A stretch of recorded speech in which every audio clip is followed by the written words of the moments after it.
Nous sommes de retour en direct sur le plateau de TV Finance, votre émission quotidienne qui s'attache à bien comprendre l'actualité pour en déduire un impact sur les marchés financiers. Et pour cela, eh bien, on s'appuie sur une ribambelle d'experts dont fait partie Éric Seban qui va dans un instant nous expliquer s'il pourrait être intéressant et intelligent de revenir sur le DAX alors que l'indice phare allemand justement est en train de s'accorder une pause. Bonjour Éric.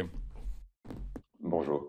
Merci beaucoup Eric Seban d'être avec nous ce matin. Vous êtes trader, formateur et coach. Vous avez également mis en place le réseau Strafi, qui est un réseau de traders indépendants franchisés. Eric Seban, à l'image des marchés mondiaux, le DAX navigue en pleine incertitude, dans une incertitude géopolitique et monétaire. Pour cela, il se replie un peu. Est-ce que c'est le moment justement de faire ses emplettes sur l'indice phare allemand avant bien une reprise de la tendance de long terme?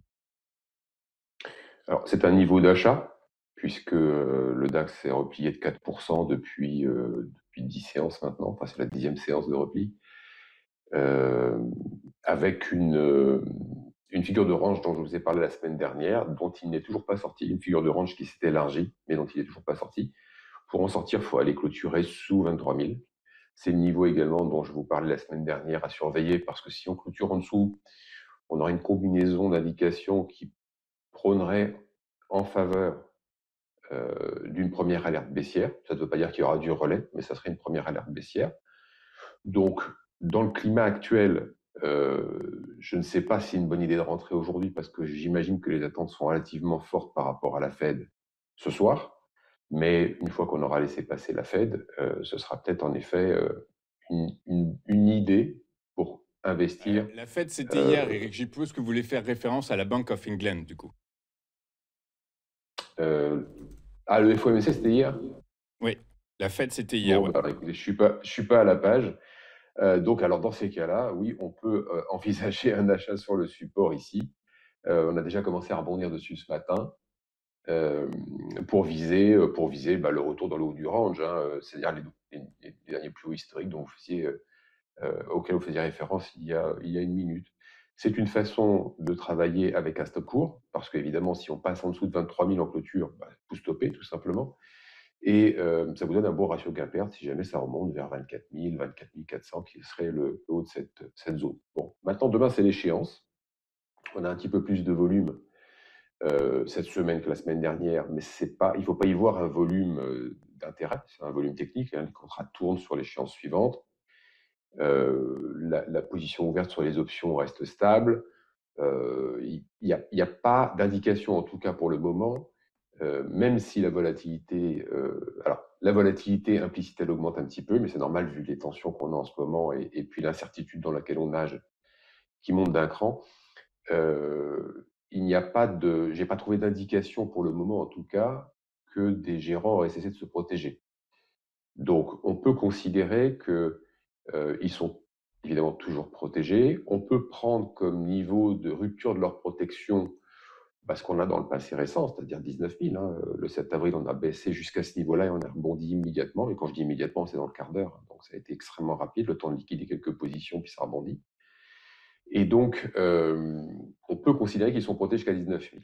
Alors après, si on a une baisse graduelle comme c'est le cas, parce qu'on pourrait passer bien sûr en dessous de 23 000, ça indiquerait donc, la question d'un niveau de support, le premier gros support de la zone, c'est également l'invalidation de la figure de Chartis de range.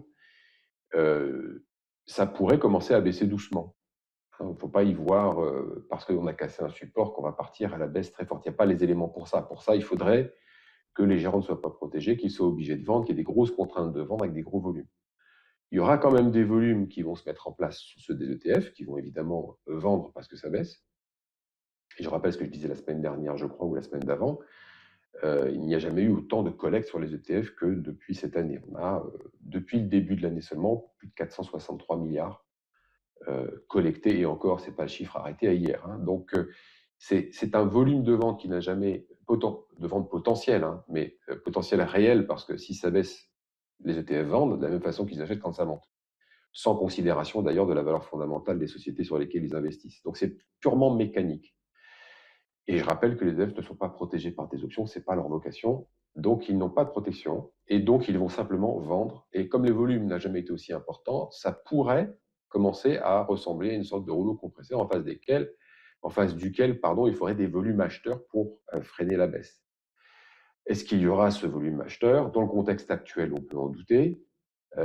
Le scénario qui serait le pire, ce serait qu'on descende jusqu'à 19 000 et un peu en dessous, ou en tout cas qu'on descende par le biais des ventes sur les ETF, des ETF, jusqu'au niveau à partir duquel les gérants ne seraient plus protégés par leur put. Donc là, on aurait un nouveau flux vendeur qui commencerait à se mettre en place, qui lui-même serait alimenté par les ETF. Donc en gros, pas une super bonne nouvelle. Pour ça, il faut évidemment que les banques centrales interviennent, mais bon, est-ce qu'elles peuvent encore le faire? Est-ce qu'elles le feront? On verra bien. Mais voilà un scénario auquel on pourrait être confronté si ça baissait tout doucement.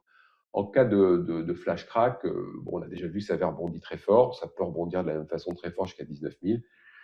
Donc les deux niveaux qu'il faut vraiment observer maintenant, c'est 23 000 cassures en clôture ce soir, demain, je ne sais pas. Et puis ensuite, la réaction sur 19 000, si on va sur 19 000, rapidement ou lentement. C'est vraiment les catalyseurs, ils sont là. Ok, très clair. Bah, écoutez, on va suivre tout ça avec une grande attention. Merci beaucoup, Eric, d'avoir été avec nous ce matin. Eric Seban, vous êtes trader, formateur et coach. Vous avez également mis en place le réseau Strafi, qui est un réseau de traders indépendants franchisés. Et vous êtes avec nous tous les jeudis pour nous expliquer comment il peut être intéressant de comprendre, d'analyser et d'investir sur l'indice phare allemand. Merci beaucoup, Eric. Je vous souhaite une excellente journée. Je vous donne rendez-vous la semaine prochaine. Nous, on poursuit le fil de notre émission et dans un instant, on retrouve les Market Movers de Marc Raffard. À tout de suite sur Téléfinance.